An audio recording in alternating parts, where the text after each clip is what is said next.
Hello and welcome to GG, your Stevens Point source for the latest video game news, discussions of the biggest topics, and reviews of the games you may or may not want to play. Our top story tonight is about Minecraft creator Marcus Notch Peterson's decision to sell the Minecraft license to Microsoft.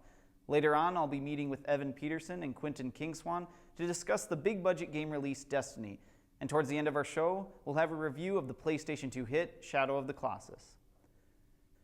Do you really like Halo? For the devoted fans, Microsoft has revealed more info on the Halo channel for the Xbox One, essentially an extended version of Xbox 360's Halo Waypoint.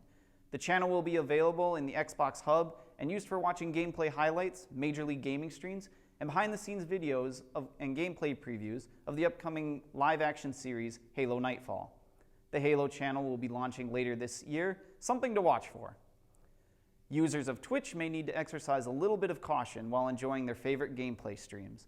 Twitch Support's official Twitter account issued a security PSA on Friday warning users not to click a CSGO price link in the chat.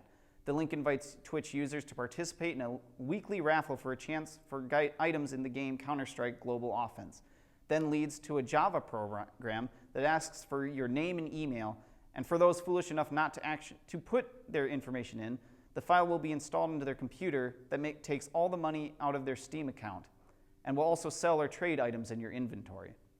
While Twitch support is working on blocking the link, anyone should avoid clicking on any suspicious links. If you can't wait to really put yourself into the game, the long-awaited consumer version of the Oculus Rift, currently the most advanced virtual reality headset, could begin to ship as early as summer of 2015. Both TechRadar and PR Focus claim that a market-ready Oculus Rift will launch in a strictly limited public beta halfway into 2015. While the specific release date is unknown, a prototype version is currently available for developers and hobbyists. But the Oculus VR company urges gamers to hold out for the final product and resist the temptation to go out and buy the developer version. Summer of 2015 seems to be the most realistic target for the general release of the consumer version of the Oculus Rift, with an estimated price range of somewhere between $200 and $400. And now for our big story tonight. Minecraft, the game where players create anything their imaginations can come up without of colorful blocks, has always been hailed as one of the most successful independent games of all time. But recently, Minecraft creator Marcus Notch Peterson announced the decision to sell the game's license to Microsoft. There was much fan outcry at this news, and now Notch has finally issued a statement to fans explaining the decision to sell the studio to Microsoft. While Microsoft revealed that it's going to purchase the Mojang company for $2.5 billion, GameSpot.com has quoted Notch's statement in which he says the deal is, quote, "not about the money, it's about my sanity," unquote. Notch says he wanted to complete the deal with Microsoft because the responsibility of being in charge of Minecraft had become too great and didn't mesh well with his personal goals to create smaller games and experiment with new designs. Notch continued on with his statement saying, quote, "I make games because it's fun and because I love games and I love to program. But I don't make games with the intention of them becoming huge hits, and I don't try to change the world. I'm not an entrepreneur, I'm not a CEO. I'm a nerdy computer programmer. I don't want to be a symbol responsible for something huge that I don't understand," unquote. Both Microsoft and Mojang say that neither are looking to delete Minecraft from non-Microsoft platforms, such as the PlayStation and iOS devices. Everyone can still enjoy Minecraft equally. If you're the kind of person that likes to help fund independent games through Kickstarter, you no longer have to fear losing your money with no return. When a funded project fails, Kickstarter, a global crowdfunding online platform that helps bring creative projects to life through donations, has issued new guidelines for creators in the event that a funded product fails to be completed. The new terms just came days after it was revealed that Clang, a sword-fighting game that had been canceled 2 years in the project after raising around $526,000 from more than 2,000 people. For example, the creators just post an update on that work that was done while the funds were sent, and what prevents the project from being completed as planned. Creators must offer to return any remaining funds to backers who have not received their rewards for donating, or explain how the remaining funds will be used to complete the project in some alternate form. These are just a few of the new guidelines that project creators will be required to follow. Not adhering to them could lead to severe legal actions by backers. That's it for news today, but stay tuned. Evan Peterson and Kingswan will be joining me to discuss the recent big budget release Destiny. Was it worth the time and money? Find out when we return with today's loading screen chat. How can you get involved with student media at UWSP? Connecting with your campus television station, SPTV, is easy. Like us on Facebook, subscribe to our YouTube channel, follow us on Vine, follow us on Twitter, follow us on Pinterest, follow us on Instagram, or connect with us on Google+. But of course, the best way for you to get involved and stay up to date with all that is happening at our station is to stop by our studio. We're located in the Communication Arts Center at UWSP, Studio B, Room 121. You can also drop by our office, Room 130, for more information on station happenings. We can't wait to get you involved. Come join us at SPTV. Let's make media together. Every generation has heroes, leaders who step into the shoes of those who walked before them, then blaze the trail for those who'll follow. Ducks Unlimited has been training heroes since 1937. That's 4 generations of big shoes to fill. So we're already training the next generation, because one day those shoes will be a perfect fit. Ducks Unlimited, conservation for generations. A public service from Ducks Unlimited. My name is Jackie Lang. I graduated from UW Stevens Point in 2013. I started off coming to general members meetings, showing up for the shows. From the first show that I was a part of, I just absolutely loved it. Now that I've graduated, I currently work at WFRV TV, which is Channel 5, the CBS affiliate in Green Bay.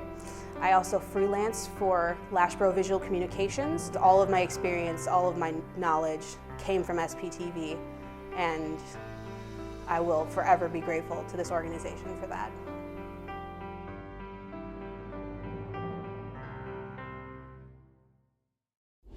On every corner of our planet, the San Diego Zoo Global Wildlife Conservancy helps bring Earth's animals back from extinction.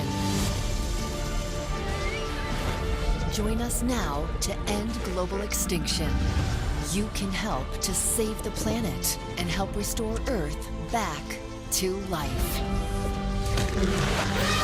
The San Diego Zoo Global Wildlife Conservancy, bringing species back from the brink of extinction.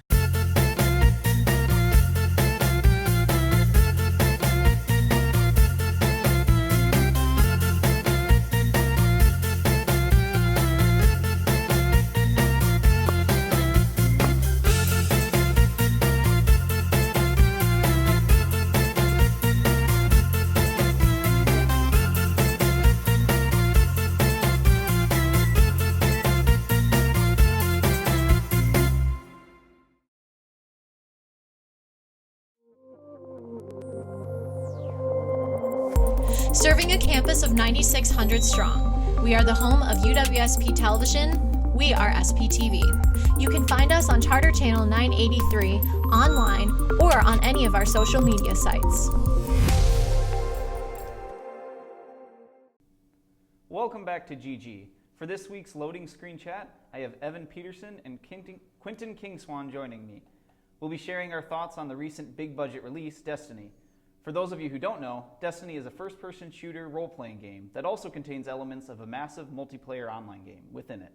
But for a game that cost $500 million to make and stayed in development for almost 5 years, has it lived up to expectations?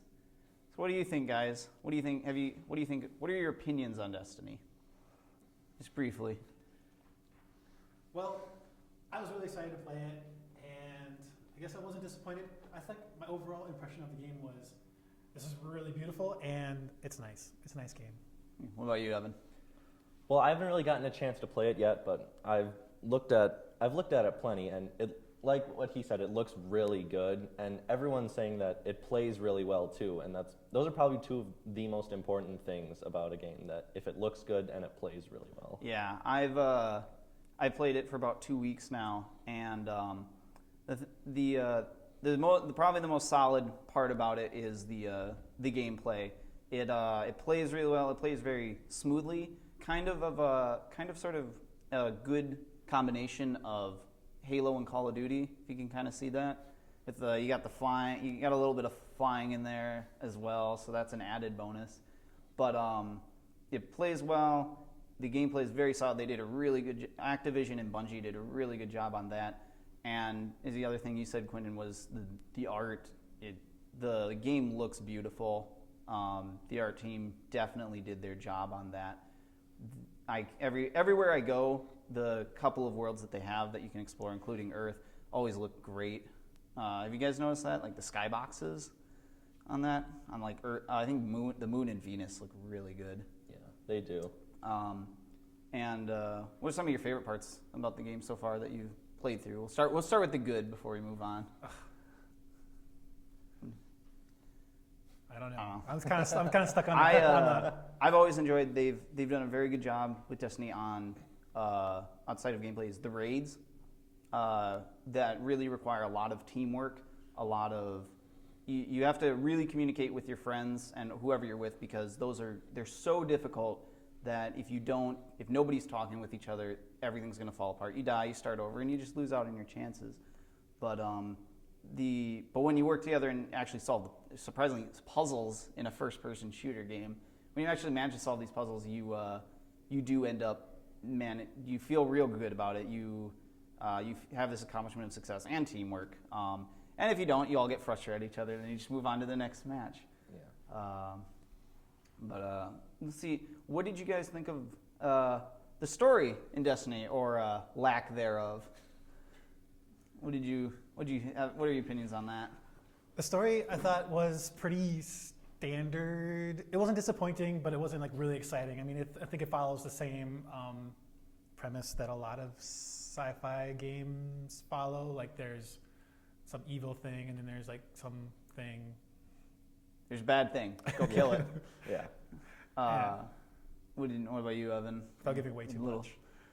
I don't think you can with this game. I don't think there's much to give away. Not really, no. It's kind of like what he said, pretty standard sci-fi story. There's a thing, bad thing, go get rid of it, save everyone.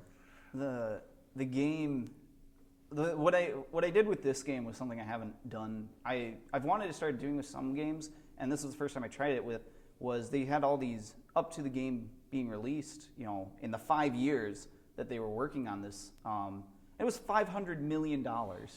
A game with that budget.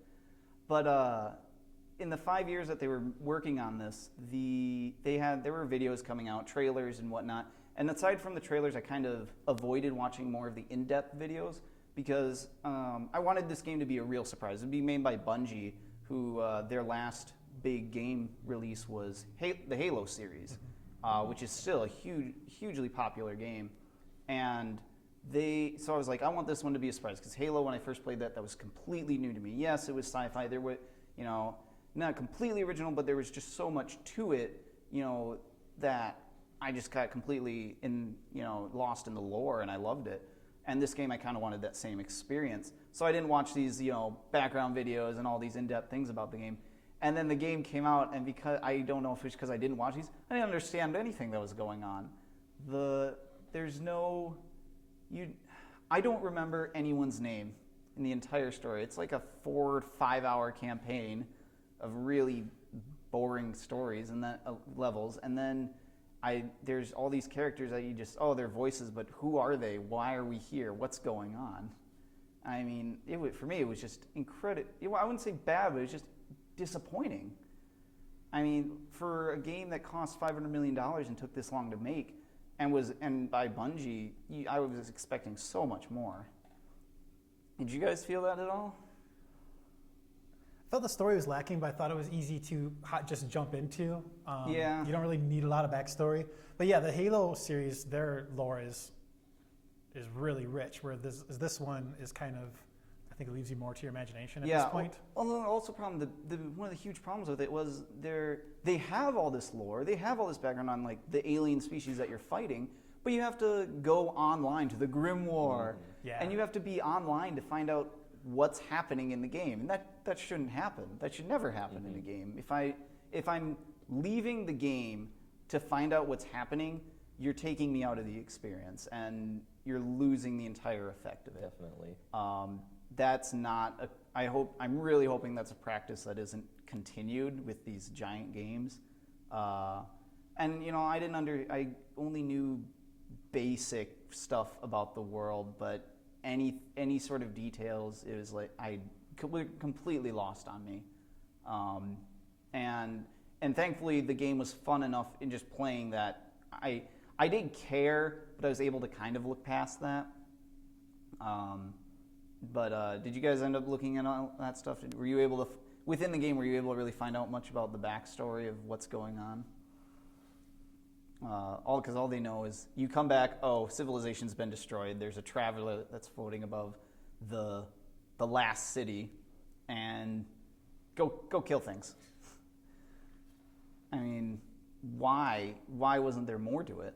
Why couldn't we be part of like that actual like last battle where we're losing Earth, we're losing all these planets that we've managed to colonize? Instead, it feels like we showed up, the party's over. We're just on cleanup duty. What about you, Quentin? You seem to like the story a little bit more. I think leaving it vague like that gives you more opportunity to add like DLC or like prequels or sequels, and you can just add more to the story and enhance it with like online content. But I'm not really. What about before I go on? What about you, Evan? What did you? Well, kind of like reflecting on what he said, a game that's this big that took 5 years and $500 million to create. And they've said that they wanted to have a shelf life of 10 years? Yeah, they were doing a thing where it's like we have the next 10 years they're going to be coming out with downloadable content and free updates for the game. But yeah, so 10-year cycle. Kind of like talking about what he said. I don't know if a game that's going to have a shelf life of 10 years, I don't know if like prequels or sequels would really be a good idea. I mean, they can definitely do DLC in that aspect, but I don't know how well that would really fit into to a game that's like this. That's like a first-person shooter, but is also supposed to be kind of like an MMO. Yeah, and the problem with like what you said, with all that DLC though, in 10 years they're going to be coming out with that.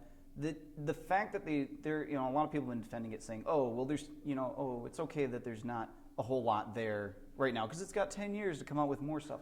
That's not okay. I don't think that's okay. Your game on release should be complete. It should not be. They should not have to sell us pieces of the story altogether. Before we go, do you have any like closing comments about the game? Anything you want to leave off with? Sure. Well, okay. Back to the. Just real quick, we'll finish up here. Okay, real quick. The worlds, I was disappointed that they were actually, it's more like cities. Like each world is just one locale that you go around in. I had issue with that until I was okay with it. The multiplayer is really hard until you max out your level, but that works well because you can work with your teammates.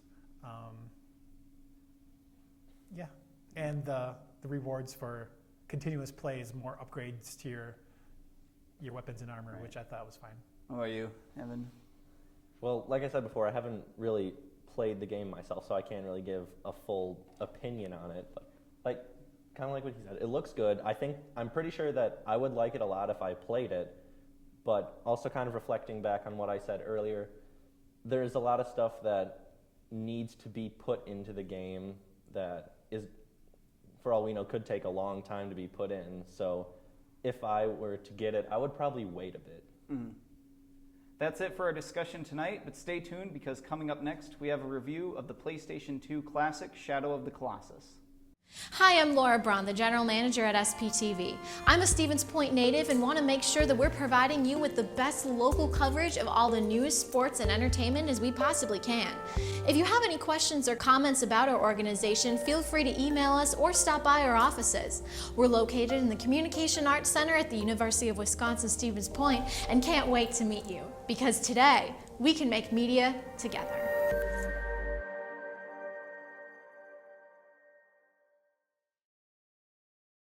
Over 30 endangered species reintroduced back into the wild makes us all sing.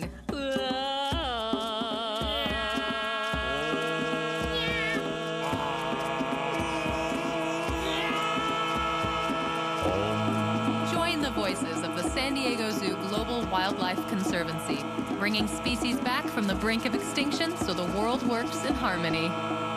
Join us now. Hey you! Are you creative? Do you like television? Would you like to make a show that appears on air? Then SPTV is the place for you.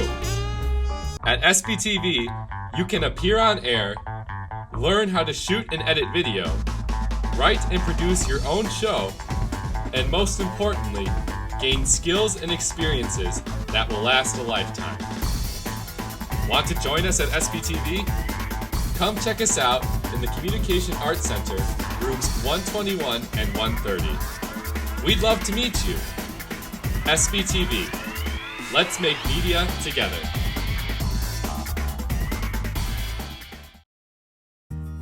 Every year, millions of waterfowl wing their way across the continent in a display unmatched anywhere else in nature. Along the way, wetlands provide the resting places and critical resources these waterfowl need to complete their journey. But these rest areas for America's waterfowl and other wildlife are being degraded and destroyed. We must speak up. We must step up so that we may fill the skies for generations to come. The Love Doctor is in. Watch SPTV's new series featuring college dating advice, love confessions, and more. Michaela Hilgert is The Love Doctor. Watch the new series premiering this fall on SPTV Charter Channel 983. My name is Lance Castor. I graduated from UW-Stevens Point in 2014. I started at SPTV my junior year. I was looking for a fun experience that also provided me with a chance to learn something, and SPTV was the place to come. Right now, I'm employed at WFRV-TV, the CBS affiliate located in Green Bay, Wisconsin. I can handle it because of what I was able to learn here at SPTV. You can be as creative as you want here. The only limits are those that you put on yourself. Those limits will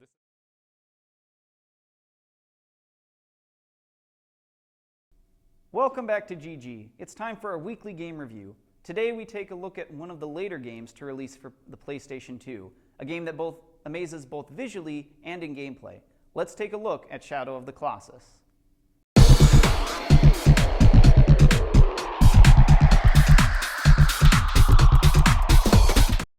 Every year, gamers are treated to good games and some not so good games. But once in a while, a game is released that is both a joy to play and a real work of art. Shadow of the Colossus is that kind of game.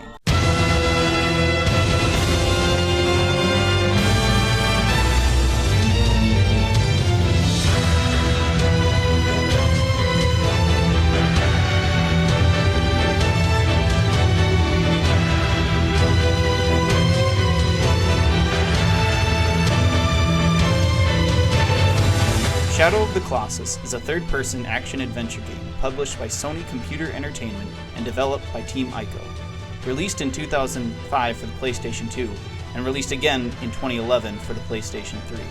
Considered to be the spiritual successor to Team Ico's previous game, Ico, Shadow of the Colossus is the kind of game that will not only suck you in for hours on end, but also leaves a lasting impression. You play as a young man who has traveled far from his home to the Forbidden Land in order to restore the life of a young maiden. Once there, you meet an entity known as Dorman, who promises to try and restore the girl, but only after you've destroyed 16 colossi that roam the land. Armed with nothing but your sword and bow, and aided by your trustworthy horse, your quest begins to defeat these massive colossi. And that's all the story you get in Shadow of the Colossus. But in all honesty, that's all the story you need. Most of the game's backstory is shrouded in mystery, and little more is given throughout the entirety of the game. It's just you against 16 massive colossi. Each Colossus's design is unique, as is the way needed to defeat them. The puzzles in the game aren't roadblocks needing a hidden switch combination to get past, but are instead the colossi themselves. Simply climbing up and stabbing the weak point may work on the first Colossus, but you'll find it won't be so easy from then on. It's your wits against their size and strength. You'll have to watch the actions of your giant foes and use your environment and anything else at your disposal to find the best way to defeat them. It's not always easy, but when you do solve the secret to defeating a Colossus, you feel even more empowered and clever when you slay them. Shadow of the Colossus is also one of the best looking games on the PlayStation 2, ahead of its time and pushing the console's graphics capabilities to its limits. The open world of the Forbidden Lands is a variety of deserts, forests, swamps, grasslands, mountains, temple ruins, and lakes that are ripe for exploration. And you'll be checking out each and every area as you hunt down the imposing colossi. The colossi themselves also look stunning. Each one is a combination of fur, stone, dirt, and grass, and while some even have architectural-like structures jutting out from their bodies. But what's a great-looking game without an amazing soundtrack to go with it? Shadow of Colossus succeeds in this too, with music that matches the intensity and beauty of the world you're in. And when I'm fighting a 12-story monster, this is the kind of music I want playing.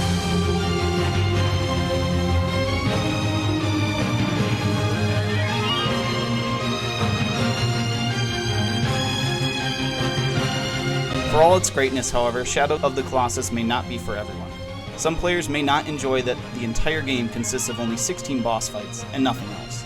And if the look of the open world doesn't capture your interest, then you might find it a little boring riding your horse through an empty landscape just to get to the next boss fight.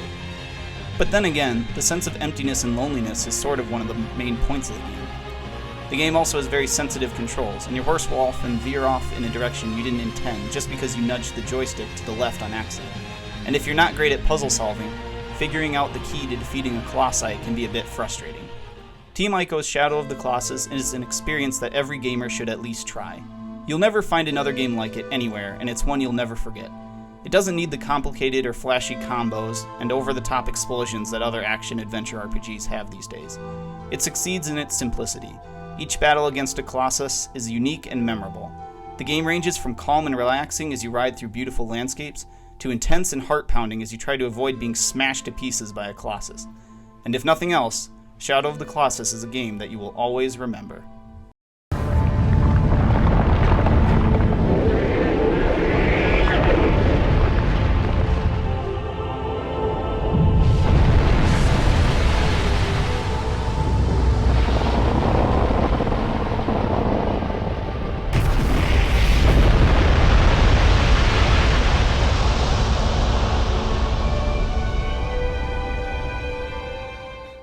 Thanks for watching, and be sure to follow us on Facebook, Twitter, and YouTube. And until next time, good game, everybody.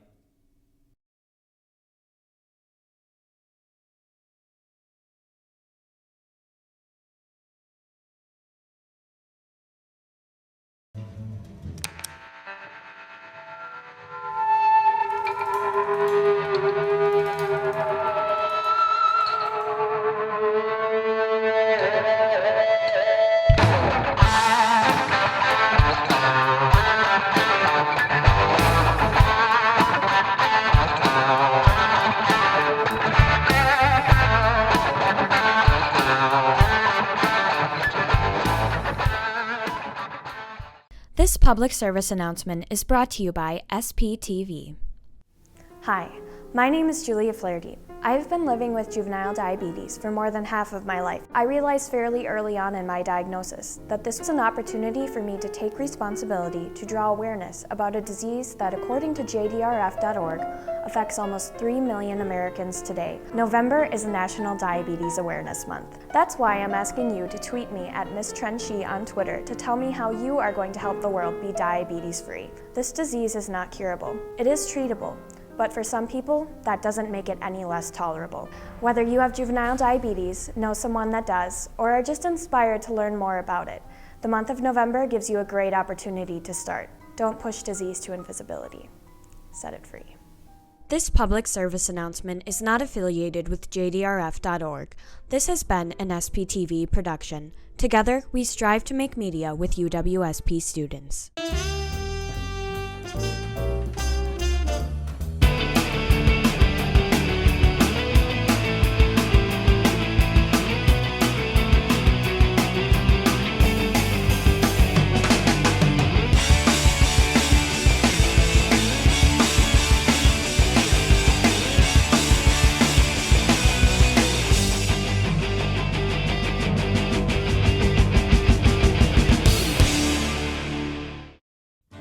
Every day, the San Diego Zoo Global Wildlife Conservancy's dedicated team of scientists and conservationists is working around the globe to save Earth's precious wildlife from extinction. Now is the time to act. You can become a hero for wildlife.